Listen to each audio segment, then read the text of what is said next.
I'm always a fan of that intro music. Hello, everybody. Again, welcome back to the Zoop podcast.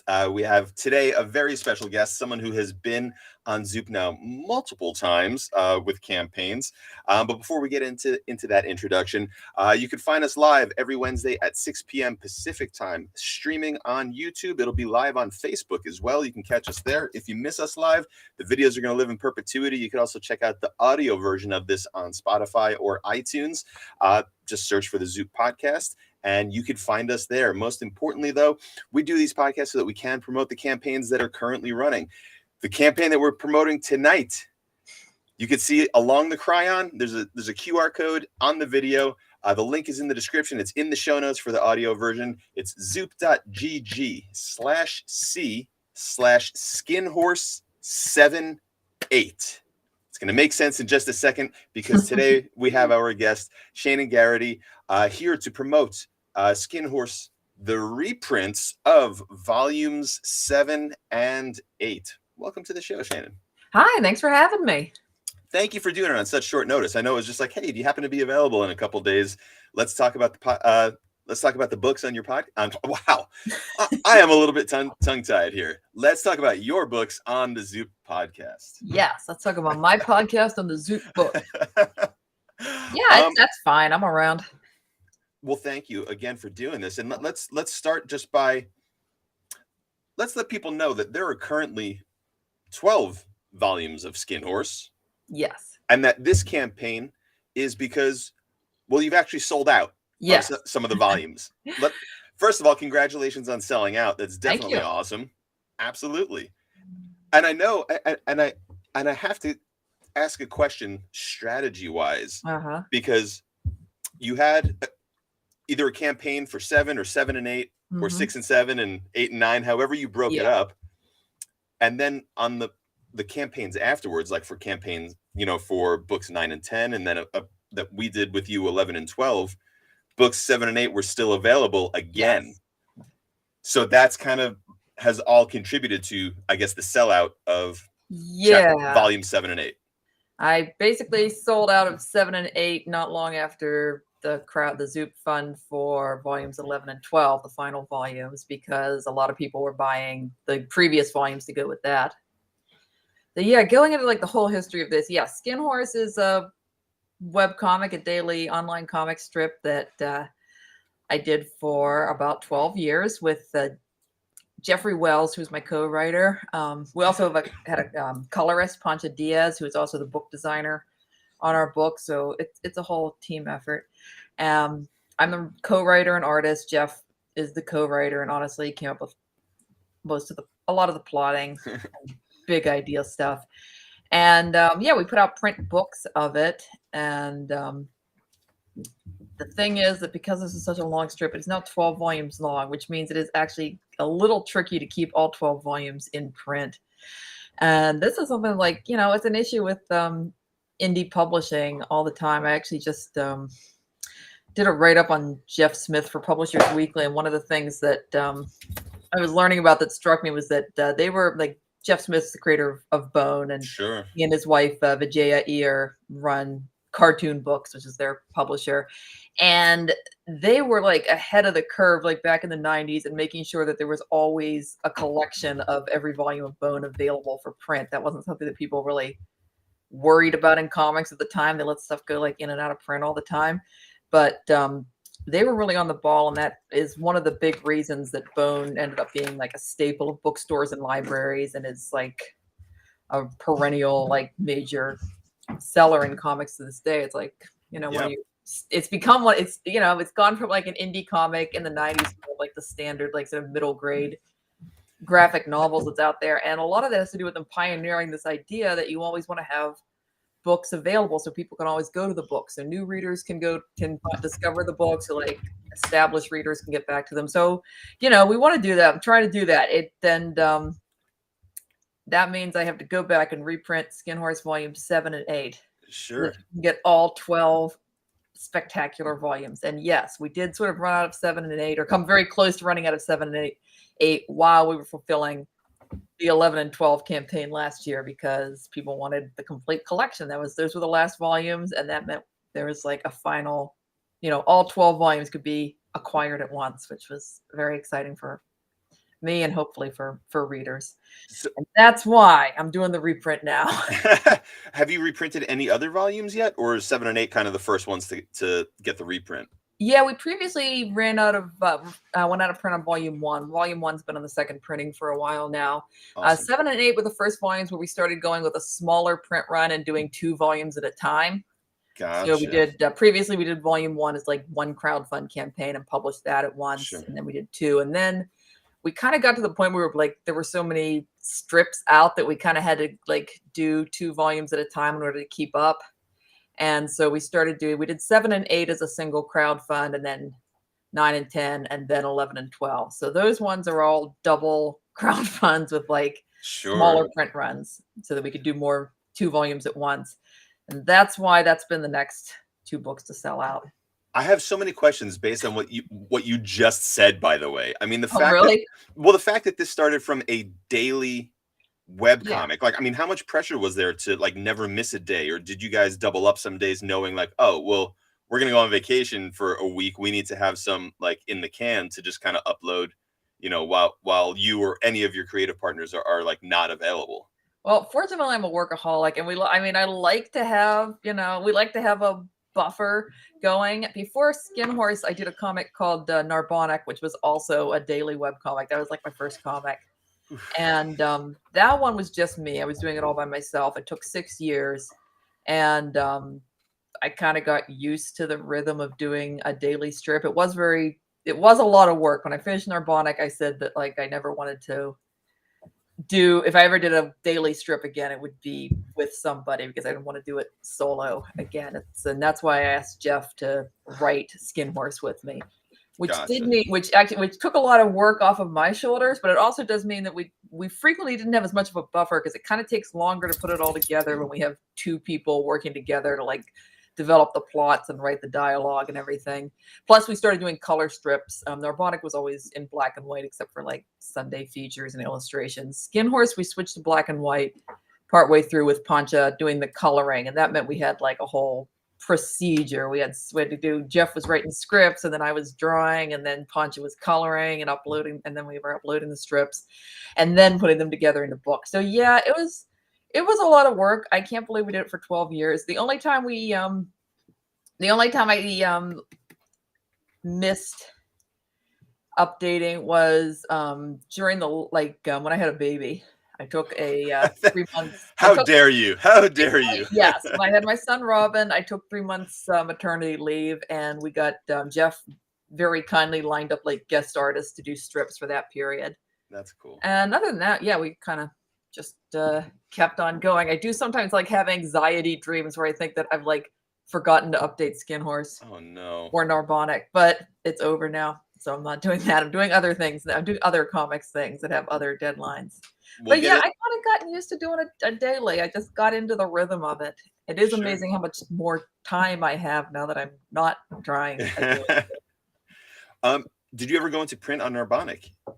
Oh yeah, we definitely have books on Narbonic, and those ones are easier to keep in print because we actually ended up eventually we did an omnibus where the entire it's a 6-year strip, so the whole 6-year run is in 2 volumes. Wow. Yeah, which is fun. That is easier to keep in print. We've done a second print run of that. Skin Horse, I don't think we'll ever do an omnibus of it. It's really big, and it's going to be hard to orchestrate. It would have to be about 4 omnibus volumes, which would be easy.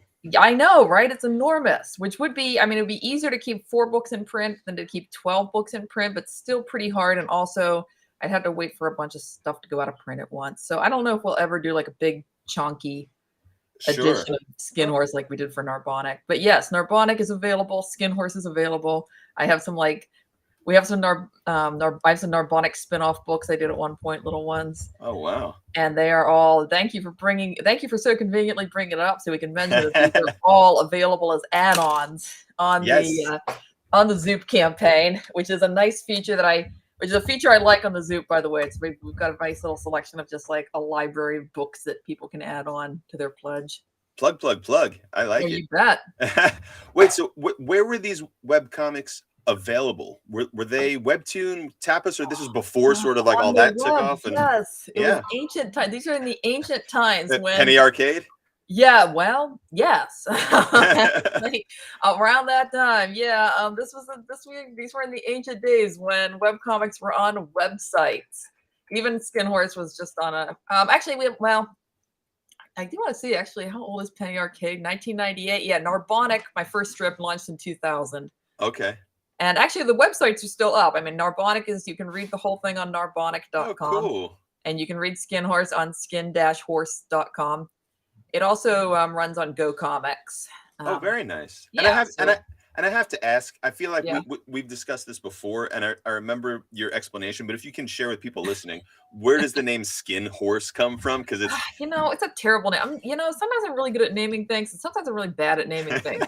But we couldn't come up with a better name for Skin Horse, so we ended up going. But it's a reference to the Velveteen Rabbit, because Skin Horse is filled with like children's book references for no particular reason. Like when I started it, I had various like schema, as like James Joyce would put it, to like that I was like using to organize this thing in my mind. And one of them was that there'd be lots of children's book references that hopefully would tie in thematically to the concepts in Skin Horse over time.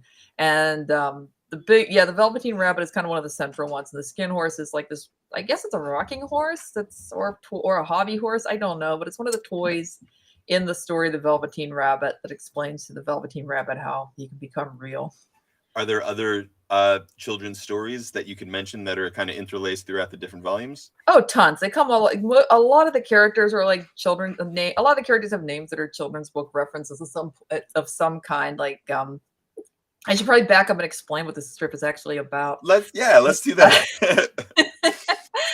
It is about a government agency, a Black Ops government agency, but they're in Black Ops social services. Instead of like hunting down monsters like the X-Files, they kind of help out the monsters and are providing social services to what are called non-human sapients, and most of them are like the creations of mad science.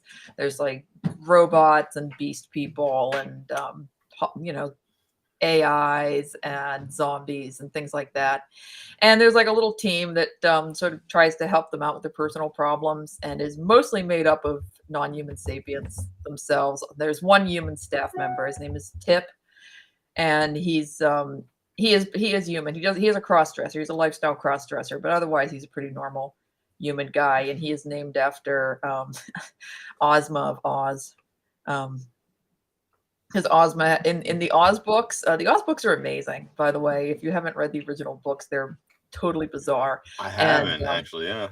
Ozma is the Princess of Oz, but she initially appears as a little boy named Tip, who is eventually revealed to be under a spell, and he's really a girl. And he's a very lovely, a sort of like trans coming out scene where he transforms into Princess Ozma.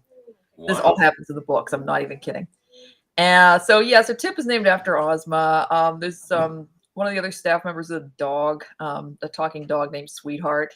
She's actually named after, this is complicated. This all makes sense in my mind. She's Sweetheart was named after Nana, the dog in Peter Pan, because the family in Peter Pan is named Darling. So Sweetheart is like goes with Darling. Sweetheart has a sidekick who is a zombie, sort of a Frankenstein girl named Unity. I think her name is not really a children's book reference. It's just a name. Sure. It's just a name that fits her. They've got like a clockwork receptionist called Mustachio the Thinconium, and their boss is a swarm of bees named Gavotte. And then eventually they also acquire this helicopter with like this cyborg helicopter with a human brain, and his name is Nick. He's got the most normal name, but he's a cyborg helicopter. It's another Oz reference because the Tin Woodsman's original name was Nick Chopper when he was human, so he's Nick and he's a chopper, so he's Nick Chopper. And that's Skin Horse. That's a basic concept, and then they have all kinds of adventures. So I mean, I do ask a lot of times, for when I'm talking to creators, what their biggest influences are. Is the Oz book and like those original sort of texts like Oz, a big inspiration for you? Yeah, Oz ends up coming up a lot in Skin Horse. There's other stuff that does. I mean, there's lots of other children's books that have an influence, and obviously it's named after the Velveteen Rabbit. The Oz series is kind of like It's another thing about another theme in Skin Horse that comes up is America, and Oz is like a sort of quintessentially American fantasy saga. It was like very deliberately designed that way by L. Frank Baum, and it does have this. It is particularly American as far as like children's fantasy goes. There's other things. There's a lot of Alice in Wonderland in there because I love Alice in Wonderland. Sure. And there's other elements too. And geez, I could go on for ages and ages about all of them. The other like double secret reference, like ongoing schema that you would not know about, and no one but me would even know or care about, is that I'm really obsessed with the science fiction writer James Tiptree Jr. So there's a lot of references to Tiptree stories and sometimes individual lines from the stories, like peppered in Skin Horse. Tip is also named after Tiptree. Gotcha. And again, this probably doesn't matter to anyone but me. These are things that I put in the beginning, hoping that they would somehow guide my understanding of the story and tie into things. They didn't necessarily all the time, especially since I'm not the only writer. Jeff, a lot of the story ended up being Jeff's and being very influenced by Jeff's own personal interests and influences. Which should be. That's why I want to work with people. Yeah, I was going to say, that's what happens, right? I mean, I think that you're approaching it correctly. Like, you write for you bring what you love into your story, and if people like it, great. If they don't, you still get to do what you want to do. So I could certainly appreciate. It doesn't matter if everybody else gets it or knows it or understands it. It's for you. Yeah. At the end of the day. In the end, I think that's all you could do. It's like way back when I was doing Narbonic, I was on a comics subscription site called Modern Tales, which is a very early, actually sort of an early version of what Webtoons is now. And it was run by a guy named Joey Manley. He was a wonderful, wonderful guy. He passed away several years ago, and I really loved him a lot. But he went through a period where he was kind of trying to put together like some kind of like two gamers on a couch comic, because that was like that was a very popular genre of webcomic at the time, and we kind of needed something like that on Modern Tales. And he was trying to put something together, and then he realized he had the revelation, the mind-blowing revelation that you can if you cynically try to create like a particular thing that will be popular with people, it's hard because you're going to compete with other people who are doing the same thing but actually like it. So his gaming comic is not going to be as good as a gaming comic that's maybe not any smarter, but is made by people who actually really like gaming and gaming comics and are really excited to be doing a gaming comic. They're going to be producing the better gaming comic. So Joey's takeaway from all this is that he should just make whatever he was really interested in, because he can't compete with the people who are actually interested in the things that are making the things that are popular. He makes some good points there. He was a wise man. Yeah.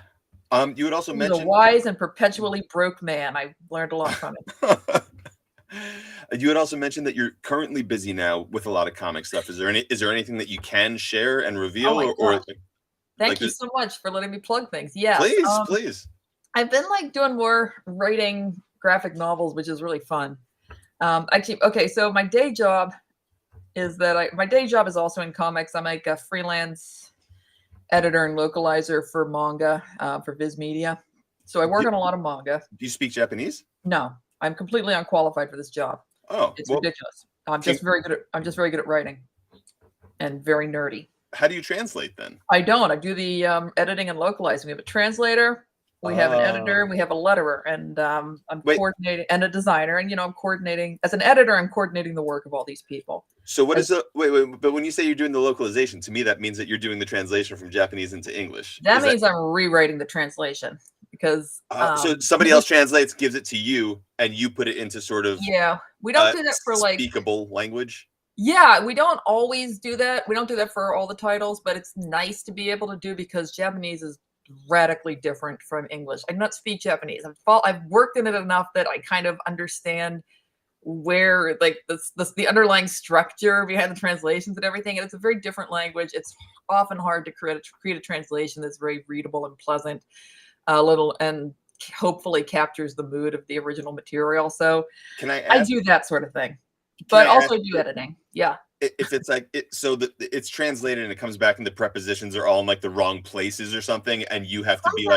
it's no, not car red, it's the red car. Sometimes it's like that. It's I'll tell you This is nerdy. This is a nerdy no, conversation. it's a great conversation. It's great. I'll tell you this, spoken Japanese can be, it's actually, Japanese is a really hard language to learn to read and write. It's actually not that hard to speak because you can learn a lot of basics, and conveniently in spoken Japanese, you can drop a lot of stuff out of a sentence. Like English is like writing, speaking English is like building a car. Like everything has to go in the right place. You need subject, object, subject, verb, object, and you put everything out of order, it stops making sense. That's not really the case with a lot of other languages. That's really interesting. Well, just to give you an idea of what it's like translating Japanese, there was like, I remember in Case Closed, which is one of the titles I edit, and I've been doing Case Closed since like about volume 18, and I'm now on volume 88. There's like 103 volumes in Japan. So that's kind of like my job security manga.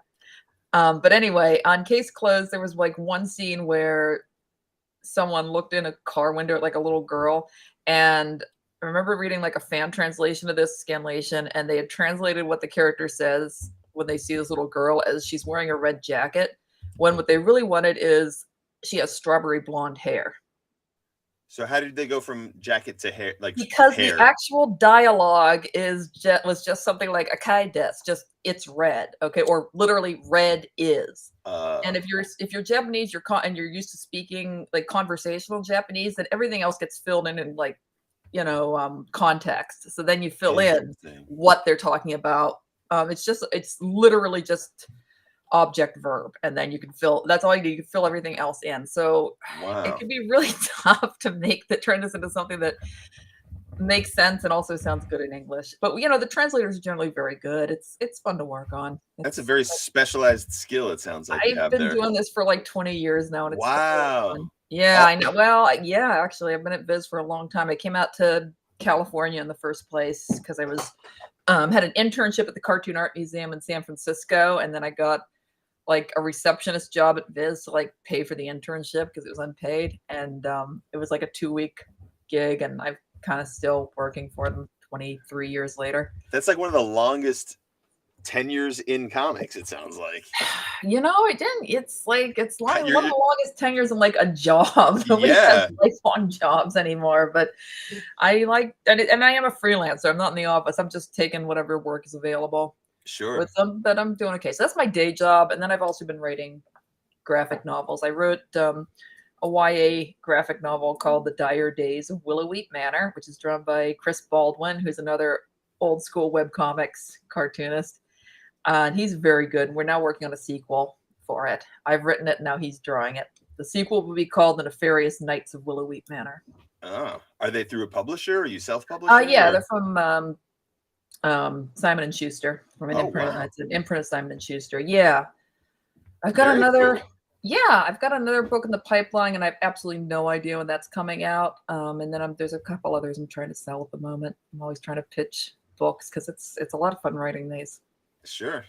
And then, I mean, that's pretty crazy. How does it compare pitching to someone like Simon and Schuster versus, like a comics publisher, if that makes sense? Well, I need an agent to pitch to Simon and Schuster, so that's the main thing. So once I got an agent, I could talk to publishers like that. Other than that, I've been doing this kind of stuff for years, and I've done editing work, so I kind of know how to put together like a pitch package and thing. That's the thing I've been doing, like sort of, I've had day jobs in like the comics industry for a long time, so I kind of know how things work when I'm doing my indie work. Like we know how to make the Skin Horse books because Concha, our colorist and book designer, is also an editor at Viz, and she's worked for Viz for a long time. So both of us, we're kind of familiar with like how books are physically put together and printed and everything, and she knows InDesign, so we're able to put that stuff together and work with a printer. And it kind of goes like that. By the time I actually got an agent and was like sort of pitching graphic novels, I knew how to do it from pitching other things over the years and seeing pitches from other creators. So I kind of know what I'm doing now. I just have to come up with ideas that people actually want to buy. Well, which is the hard part. Well, but it sounds like you're doing it, and congratulations. I'm very happy for you. But does that mean that you're done with your crowdfunding days?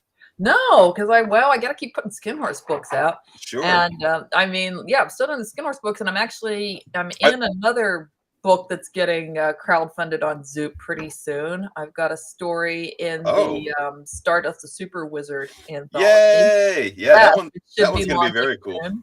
I'm looking forward to it. I was very excited to pitch for this one because I've got both of the collections of Stardust comics that are out, and I've also got the Art Out of Time book where I think Dan Nadel first like reprinted some of the Stardust comics. So I've got Wow. all the Stardust that's fit to print. Wait, so are you writing and drawing, or one or That's the what other? actually, this is an exciting collaboration. Okay, I love collaborating. By the way, most of my Narbonic was entirely me, but then like most of the other work I've done over the years has been collaboration, and I don't even care what part I have in the collaboration. I've done things that I wrote and other people drew, and things that I drew and other people wrote, and things we both wrote or both drew. And this one I am drawing, and I'm sort of scripting and drawing, and it's based on a story that my son Robin came up with. He's 8, Oh, and I just kind of described what Stardust, like who Stardust the Super Wizard is, and asked him if he had any good ideas for things that Stardust the Super Wizard could do, and he came up with an absolutely flawless Stardust the Super Wizard plot. You'd think that he'd have read like the entire run of Stardust the Super Wizard. He got this character immediately, which is like his powers are pretty much limitless, and he is extremely petty and vengeful. And he's in space. He got all of that, and he wrote a very good. He came up with an extremely good Stardust pitch. so is he getting a credit in the book? Yeah, he's getting a credit. Yeah, of course. He's your collaborator on it. Oh, I am That's very good. amazing. No, I would never stiff a collaborator. I'm very, very respectful and No, that's very grateful for cool. all the people who work with me on projects. Oh my goodness. Wow, I love that. I don't know how frequently things like that happen. Like all I can think of is like John Romita and John Romita Jr. and the Kubert family, but like You you know, don't it, you don't it, hear it too happens. many multi-generational, families in the Yeah, comic world. I don't think he wants to be a cartoonist, but he'll help me out every once in a while. Fair enough, but he's got a credit. Yes, That's amazing. of course. Um. Oh yeah. Chance, if you can, let's see some art. For Skin Horse here. Okay. So people can kind of Yeah, take a that's what it look. looks like. Yeah, we can plug this again, as you can see on the Cryon on the bottom of the screen. Zoop.gg/C/skinhorse78, because this is for volumes 7 and 8. Again, the link is in the show notes, show descriptions, depending on where you're watching or listening to this. Go support. We had a really successful campaign with Shaenon last year for volumes 11 and 12. Are those the last volumes, or Yep. are there more? Okay. No, that's it. Those are the final volumes. That's the entire 12-run series. We may have to try to, yeah, You. we may have to try to persuade you to go into some different formats, maybe some hardcovers, or maybe do the omnibus type thing. We'll see. I mean, it's tempting. It's a big project. I know, but I feel like you were talking about Jeff Smith before. Like He he's did do a bone omnibus, which is enormous. It's very impressive. yeah. I've got that, and it's we a brick. have we have it. So, and it's funny because I mean, I read Bone when I was a kid, and I have a 12 going on 13-year-old daughter, and she has this huge soft cover black and white only omnibus of Bone. I don't even know how many issues it is, but I do know that there's hardcovers. I do know that there's volume, like graphic novel size volumes. So he's hit every type of format that you can, and he keeps selling. So if you're looking along that model, maybe it's time to switch up the format a little bit. You know what? It's always kind of tempting. And wow, it's great that you read that when you were a kid. I read Bone when I was in like high school and college. I named the baby rat creature Bartleby. That was my first contribution to comics. Very I won nice. Name the baby rat creature contest in Bone. Wait, what? Yeah.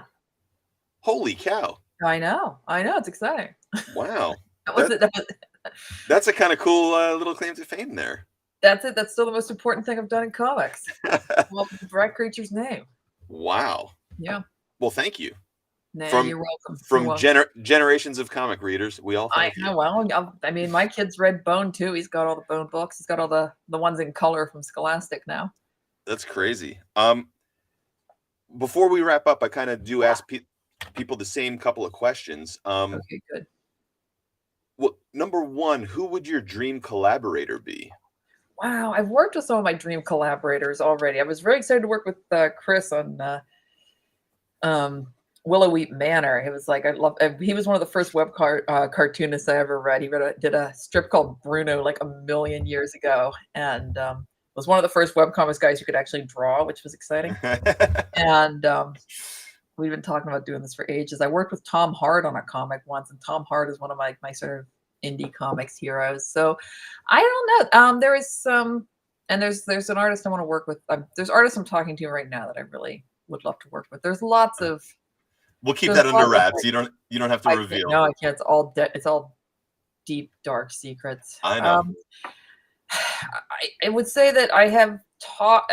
I talked with Carla Speed McNeil about doing a comic once, and it kind of fell through. And I would still love to work with her. She's one of my absolute favorite artists. And there's lots of others though. There's so many amazing artists, and there's ones that I would love to write something for them, but also they're unfortunately very good at writing themselves. So I don't know if I can contribute all that much.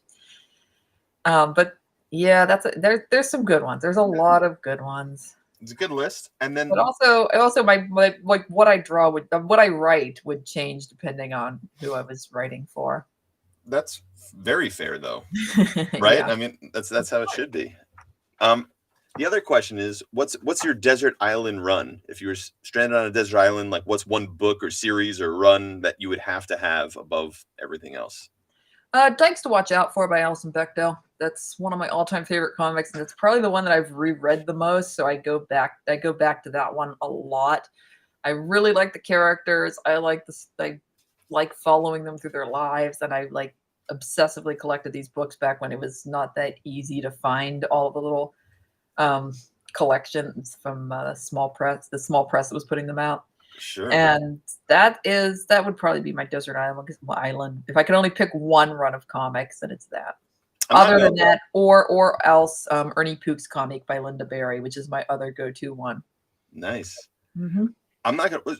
All I really know from Alison Bechdel is Fun Home. I didn't know that she had, really other stuff. Is it out of print right now, or it was her weekly strip. That's what she did before Fun Home, was this alt weekly strip, Dykes to Watch Out For, which ran for many years.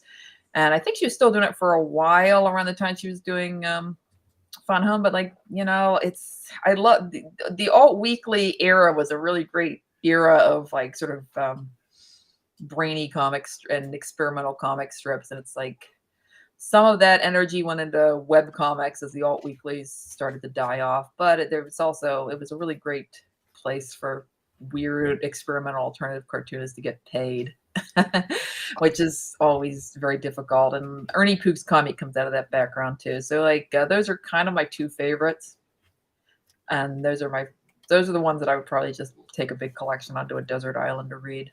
Awesome. And finally, where can people find you online? And let's hear one last pitch for Skin Horse Volume 7 and 8.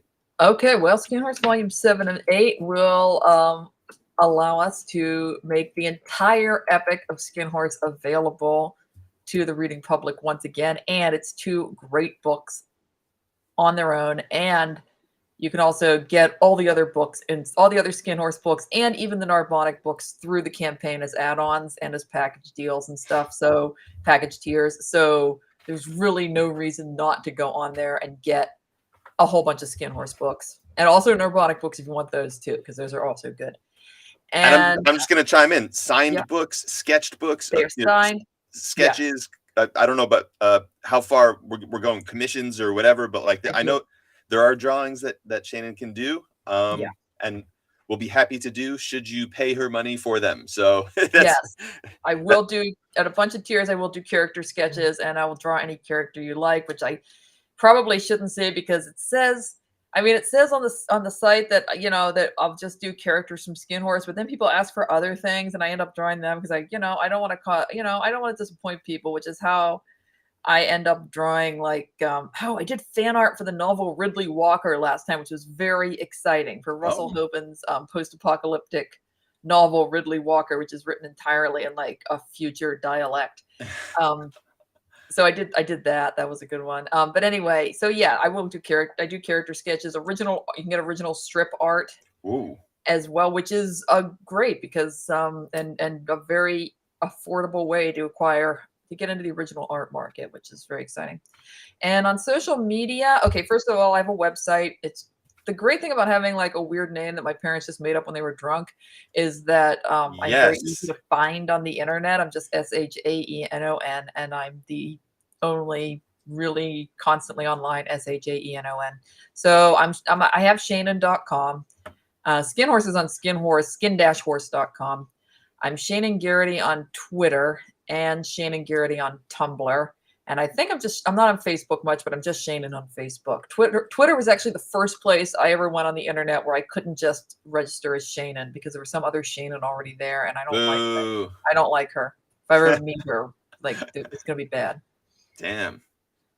Well, on that lovely positive note, I should have ended more positively. Actually, no. I'll be very nice to the another Shaenon if I ever meet her. yes. But Which I never really, have.